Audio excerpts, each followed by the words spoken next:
So this morning I was perusing the news, see what I could find, and I see on Sputnik News of all things. Now, I know there are people out there who say, well, Sputnik News is fake news, it's from Russia. Well, you got to understand that there is a huge group of people, millions and millions of them, that abide by the Greek Orthodox or the Russian Orthodoxy rather than Roman Catholicism. And so when they post things, you do have to take what they say into some consideration. Now, I've been talking about this particular subject for quite a while. I have been explaining using the scriptures and using history, using Greek mythology, Roman mythology to prove that this Jesus or Jesus goes all the way back to Apollyon, the sun god of the Romans and the Greeks. And now, here comes Sputnik News. Let's first do some screen sharing here. Sputnik News. Jesus wasn't a Jew, bombshell documentary claims. An explosive documentary tells the story of Greek religious preacher Apollonius of Tyana, who strikingly resembles Jesus Christ. Really? Well, he very well may, but he does in no way resemble Yehoshua, Israel's Messiah. Amazon's Prime Bible Conspiracies has probably made the wildest claim about the Bible. Okay, so this is coming from Amazon Prime. Interesting. A Greek man named Apollonius, or Apollyon, may have been the true face behind the New Testament.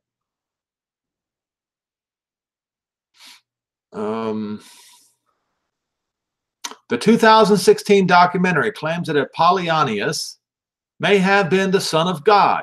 He was born the same year as Jesus Christ and preached arguably the same things. There is, in fact, a man who can be found in text outside of the Bible after the church failed to eradicate him from history. I talked about this, and I'll go back into the details that I had talked about before. His name is Apollonius, and he was born in the 3rd or 4th century BC in Tyana, in Cappadocia, Anatolia. Of course, that would be in Greece in those days. He became a disciple of Pythagoras, renouncing flesh, wine, and women. I guess he became a vegetarian, and he didn't drink wine or have anything to do with women. Interesting. He wore no shoes and let his hair and beard grow long. Well, Yehoshua did not have long hair. He soon became a reformer and fixed his abode in the temple of Asclepius. The bizarre series further explains how Apollonius rose to prominence by amassing religious followers as he preached and performed miracles. Eventually, Apollonius, aka Apollyon, became a wise sage himself, and his own notoriety grew. Aurelian, I talked about this guy, Roman emperor, vowed to erect temples and statues in his honor. Was there ever anything among men more holy? He reportedly restored life to the dead, spoke of things beyond the human reach, and unlike Jesus, there is evidence to prove that Apollonius actually existed. Now, let us go then to Apollo first. Apollo, Greek god. It's one of the most important and complex Olympian deities in classic Greek and Roman religion, both Greek and Roman, folks. And Greek and Roman mythology. The national divinity of the Greeks, Apollo, had been variously recognized as a god of music, truth and prophecy, healing. Here we go again, folks. See? Healing, the sun and light, plague, poetry, and more. The son of Zeus. And as I have pointed out, folks, Yehoshua called Zeus Satan in Revelation 2 and 3. Okay, now,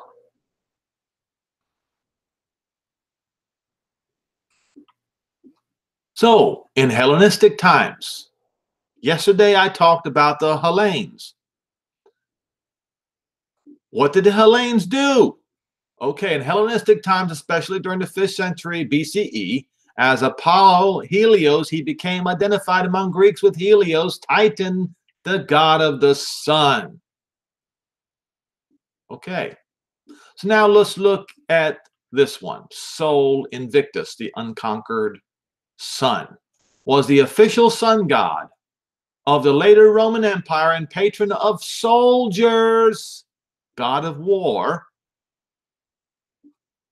Yes, not only was he a patron of soldiers, but there was an entire legion named after Apollyon.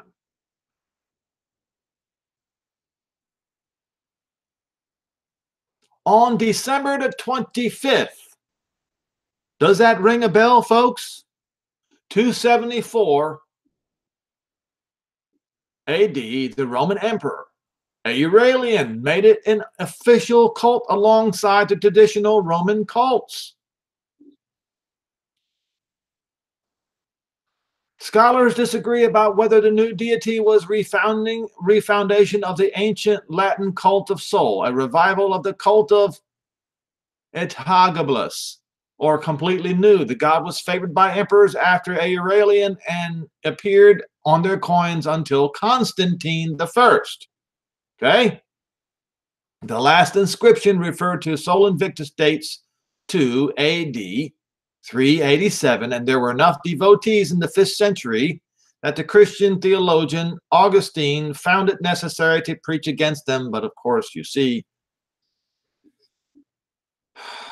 he failed.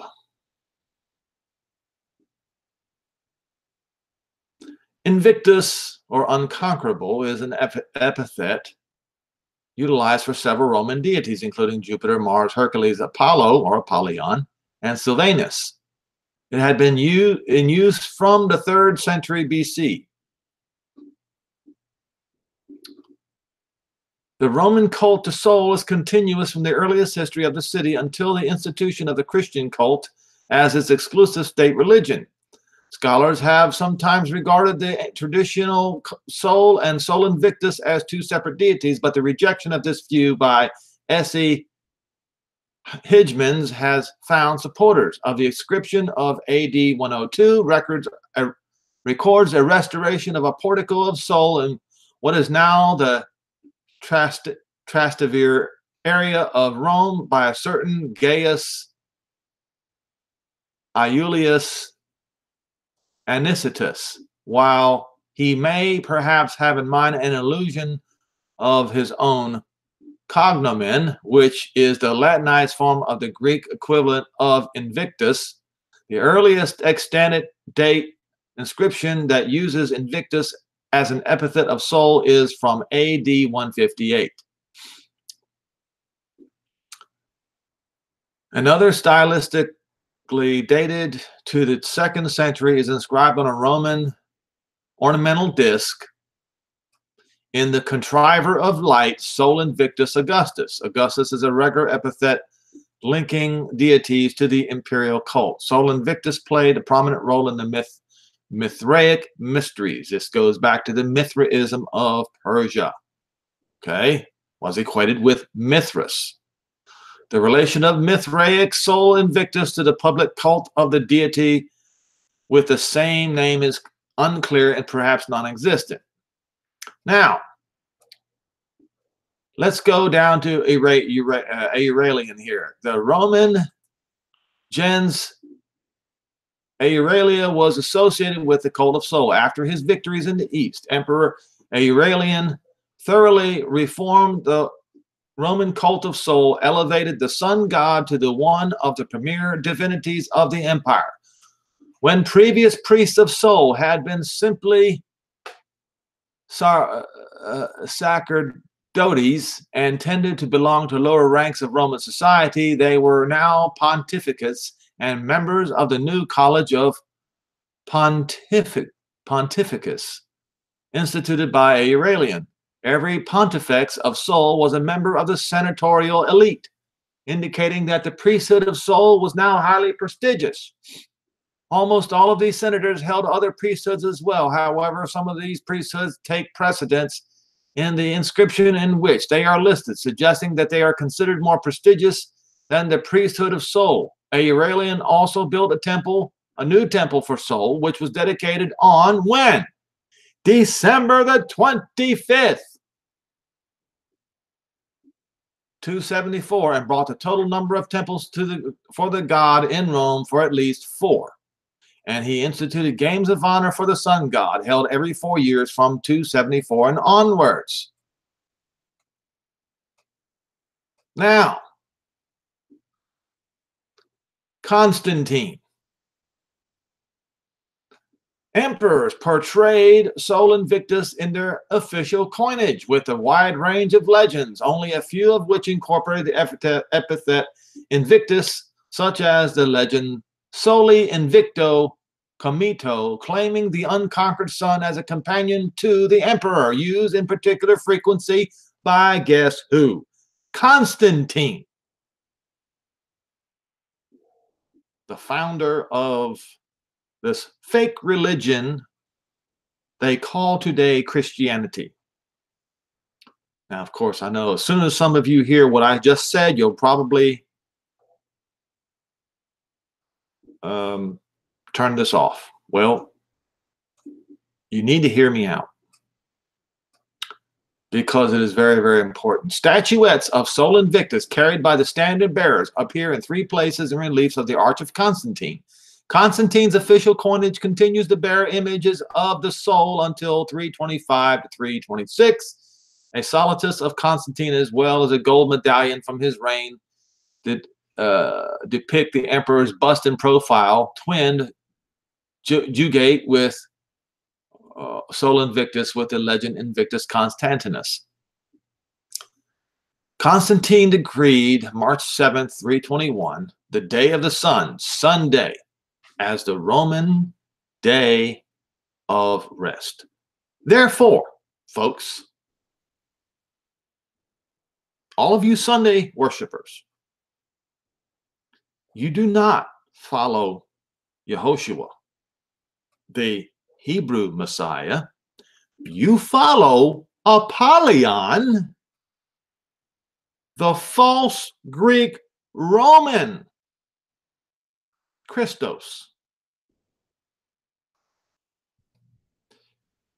The fact that you choose to worship a particular being in honor of the sun on Sunday is enough to prove it alone. Now, take a look at this.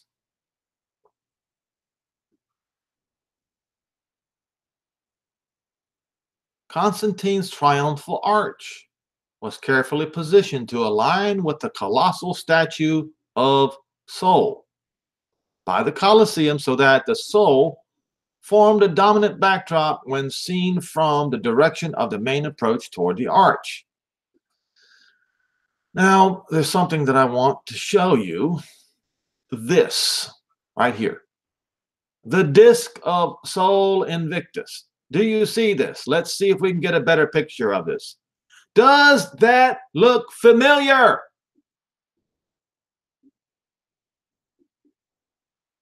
Well, it should by now. It doesn't matter what they call it, folks. It is the graven image of the false sun god of the Greeks and the Romans. And there's one sitting on Ellis Island in New York City.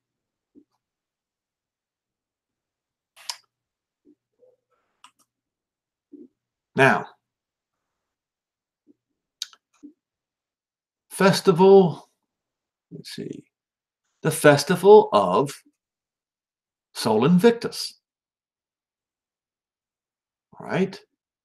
The Philocalian calendar of AD 354 gives a festival of Natalis Invicti on December the 25th.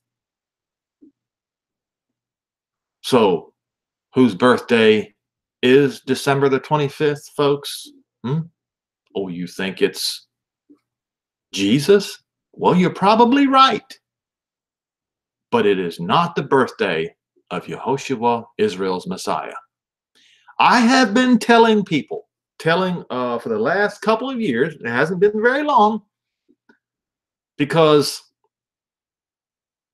just like everybody else, I didn't know the difference. Even the Jews today don't know the difference yet, but they will find out. But I had to learn the difference between Jesus and Yehoshua. They are two distinctly different people. And if I have to learn the difference between the two, nobody else is exempt from that. You got to learn to do it too. You're not better than me.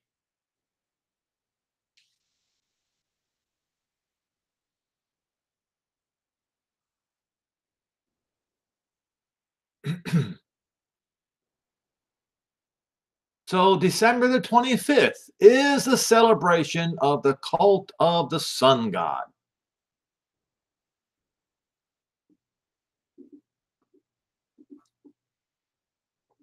Since the 12th century, there have been speculations that the near solstice date of 25th December for Christmas was selected because it was the date of the festival of Dies Natalis Solis Invicti. But they're contesting it. Well, they don't want to. They don't want to admit the truth. They contested it by the calculation hypothesis through the writings of the early Christian. These early Christian fathers, as they call them, you're not supposed to call them that. And they are not any of the 12 apostles, because they would never have allowed themselves to call themselves, anybody to call themselves fathers. So Hippolytus of Rome wasn't of the apostles. He was between 202 and 211. Said in his commentary in the book of Daniel that the birth of Jesus is December 25th.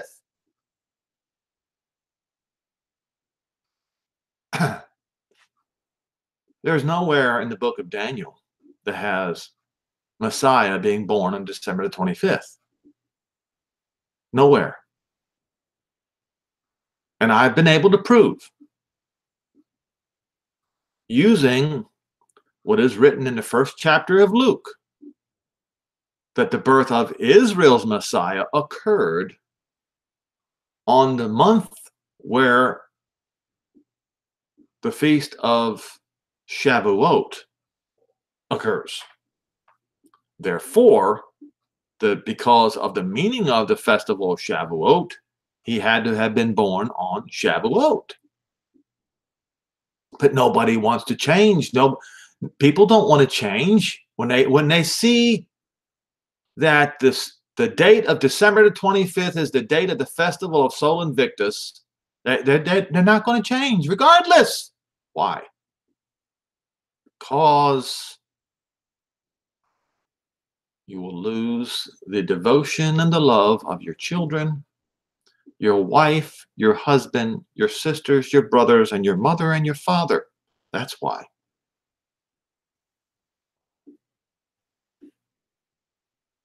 Now, so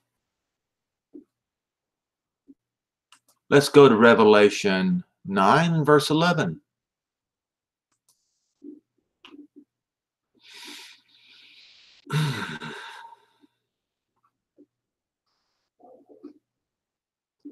So we'll start in verse 1. And the fifth angel sounded, and I saw a star from heaven unto the earth, and to him was given the key to the abyss, not the bottomless pit.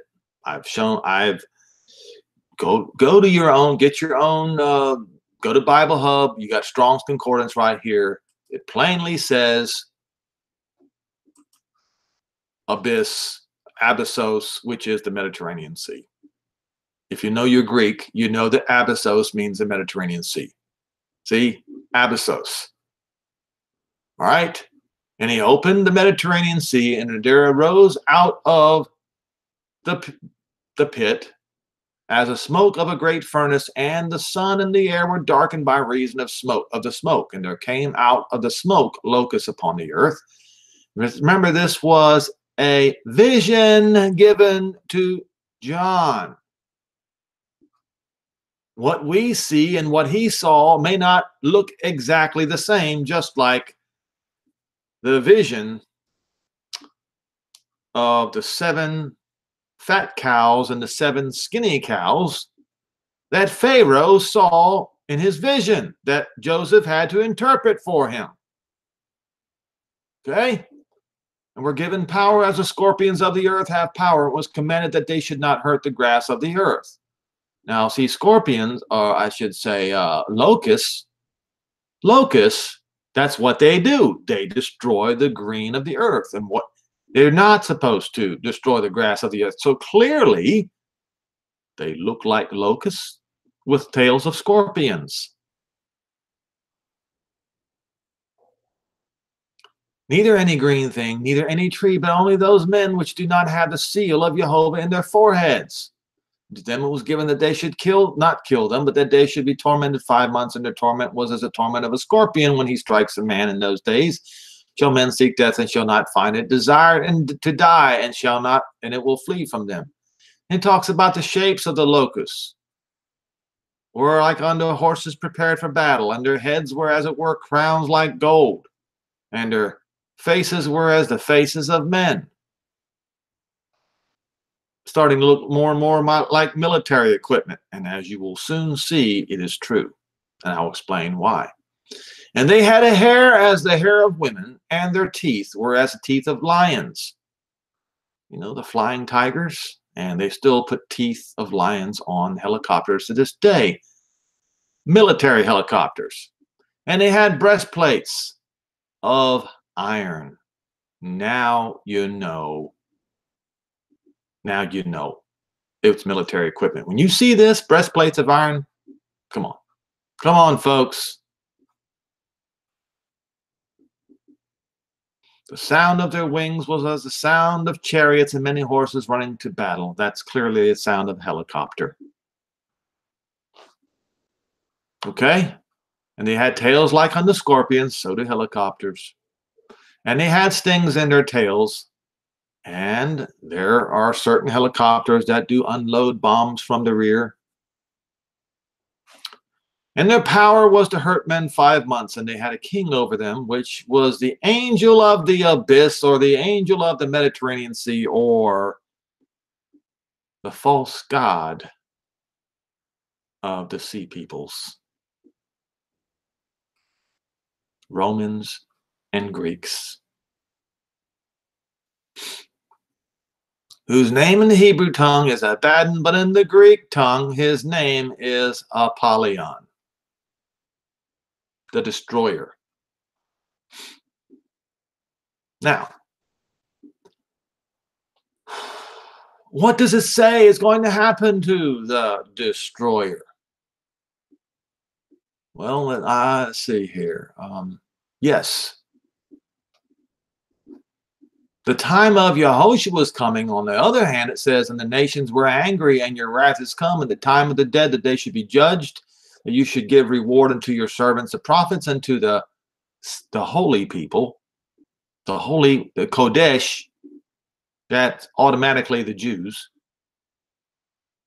and them that fear your name, Jehovah's name, that's any Gentile who fears Jehovah's name.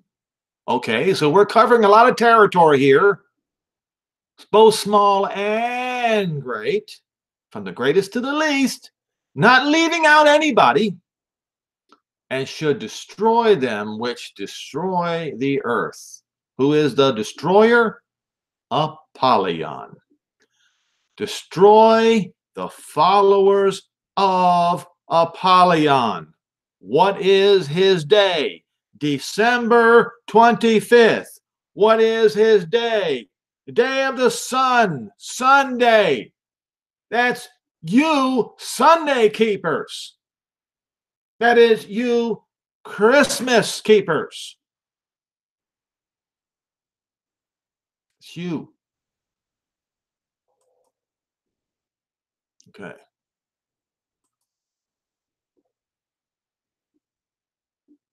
So, want to go to Jeremiah 51 and verse 25. Who is this talking about? Behold, I am against you, O destroying mountain. The destroyer. What's this? What's this? Well, then we'll go to Jeremiah 51. Oh, and look what we have here. Severe judgment against Babylon. You see? So just as ancient Babylon, the destroyer, will be destroyed, so will Rome and Greece. And all the Hellene nations, and all of them that worship the sun god, whose festival is on December the 25th, and whose day of worship, day of rest, is on Sunday in honor of their so-called Sol Invictus, Apollyon.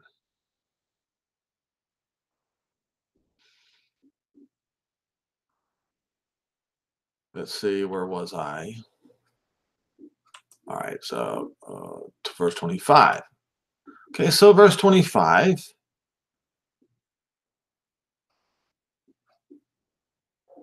I'll start in verse 24. And I will render unto Babylon and to all the inhabitants of Chaldea all their evil that they have done in Zion in your sight, says Jehovah.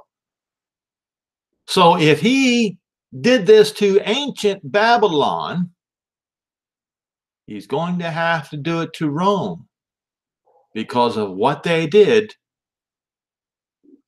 from 67 to 70 AD, 3.5 years of murder, mayhem, rape, and pillage and torture.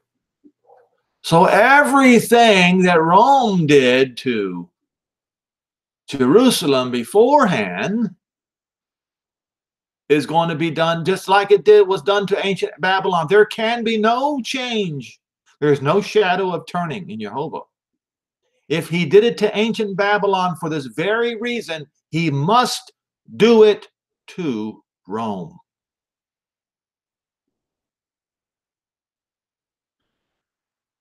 Now, the 15th Legion, let me show you something.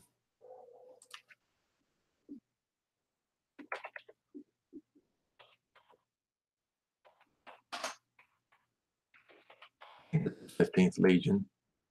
It might be the 10th Legion. Find out. Looky here, folks. You see that?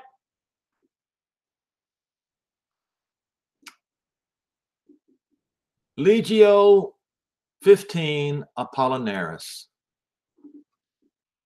was a legion of the Imperial Roman army, was recruited by Octavian 41 to 40 BCE.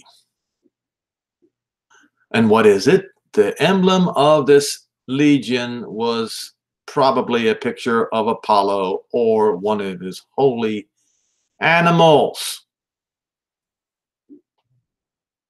Now, the Legion of Apollo or Apollinaris, let me show you something. See if I can find it here.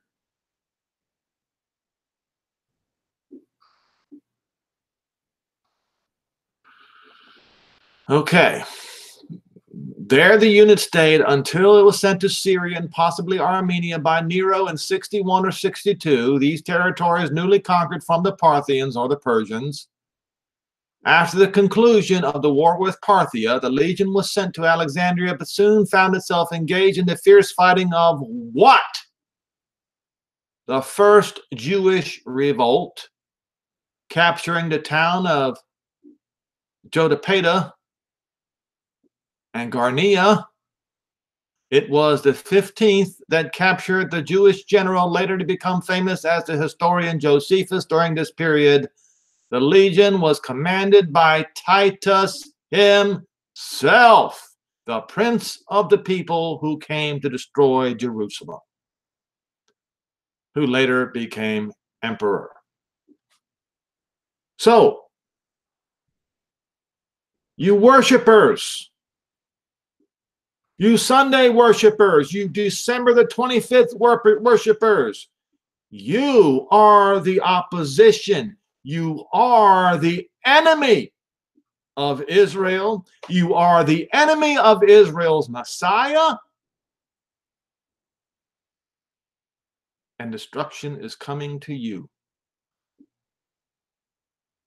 Your false god and all the cities who worship the destroyer.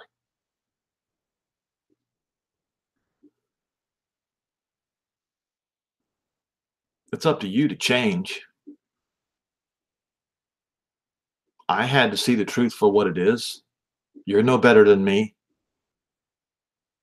You've got a brain just as capable as mine is.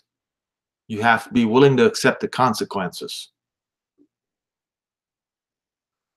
You have to be willing to live by yourself if you have to. If that's what it takes. Or worse.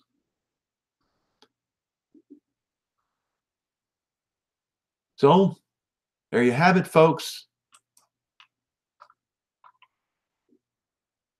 Jesus wasn't a Jew. Bombshell documentary claims. And they're right. Because there's no Jew named Jesus. The name is Yehoshua, which means Jehovah is salvation.